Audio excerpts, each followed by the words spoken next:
Greetings all. Fanny here for Taurus's daily oracle message. Taurus, I hope you guys had a good Thanksgiving break and you enjoyed some time with your family. If not, I hope you're enjoying some time away from your family. That's what you need. I myself very much needed that break, but I am back for you guys. The first card that wants to come out to you is Library. Take control of your own narrative. Cut the cords that other people are trying to hold you back with.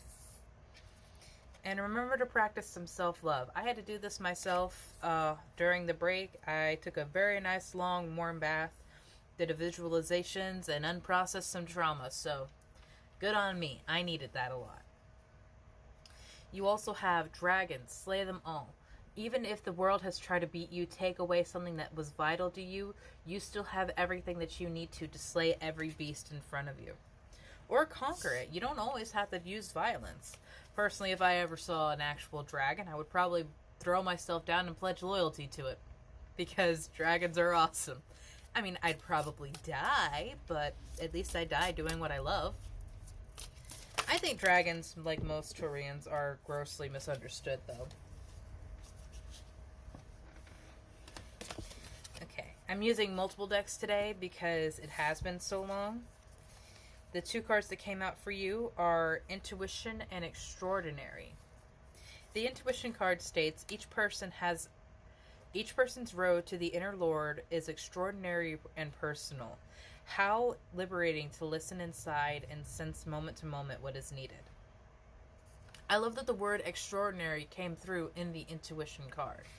Strengthening your intuition and that connection to that inner divine voice is amazing, because when you recognize what it sounds like, you can use it to work in your life and the everyday situations. And that is incredible, because it has literally saved my life sometimes. So I DoorDash intermittently during the week, and my destination was 2 exits ahead, but my intuition was so heavily telling me to take the next exit.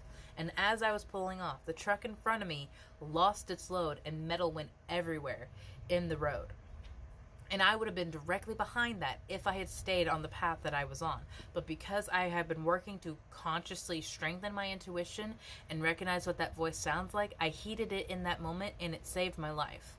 And it doesn't always have to be something that dramatic. It could be just taking this road that I don't normally take to avoid an accident, or going to visit somewhere I haven't visited in a while and suddenly there's a person that I needed to meet, or someone that I hadn't seen in a very long time.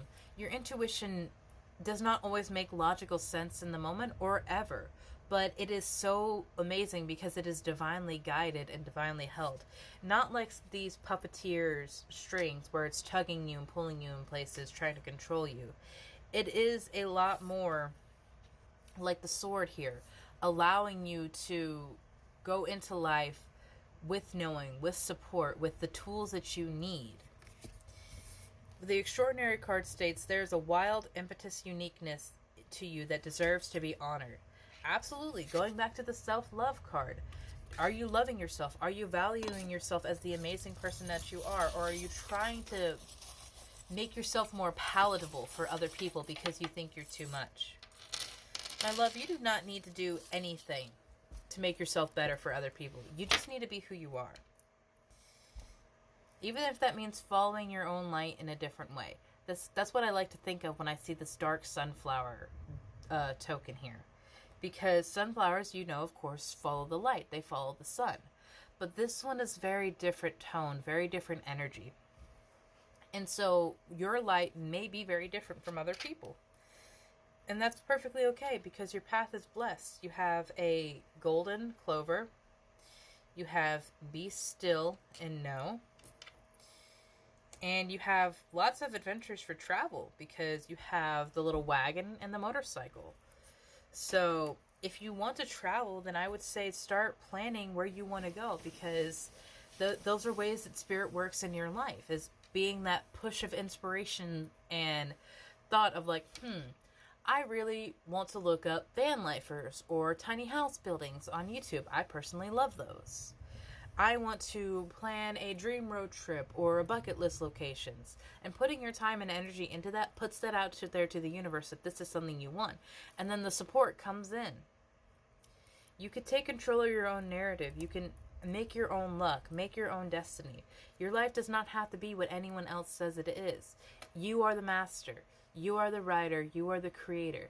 And you do this amazing work by co-creating with Spirit, by understanding that you are limitless, especially when you work with the divine. I know it might sound contradictory where like you can make it all yourself, but you also have to be handed things. Well, I don't want to say be handed things, but you have to be led to things by this divine being. It might seem inherently contradictory, but it's really not when you understand Spirit and the way that it truly works with the law of attraction.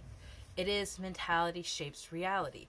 Everything that you say, do, think, and feel creates what your reality is. So if you're so focused on how you can't pay your bills, then you're just going to get further evidence of how you can't pay your bills. But if you focus on like, hey, today I have a roof over my head. Today I was able to feed myself. Today I was able to feed my dogs. Today I found a reason to smile. And you will get more of that back into your life. And it has to take conscious change and effort. And so it's not going to be an overnight thing. God knows it's not. And you shouldn't expect it to be, because if something can come in so easily, that also means it can leave as easily. But when you've had to work for something and the reward came in, it is here to stay because you have earned it. And Spirit is very proud of you, my love. Have a beautiful day, Taurus.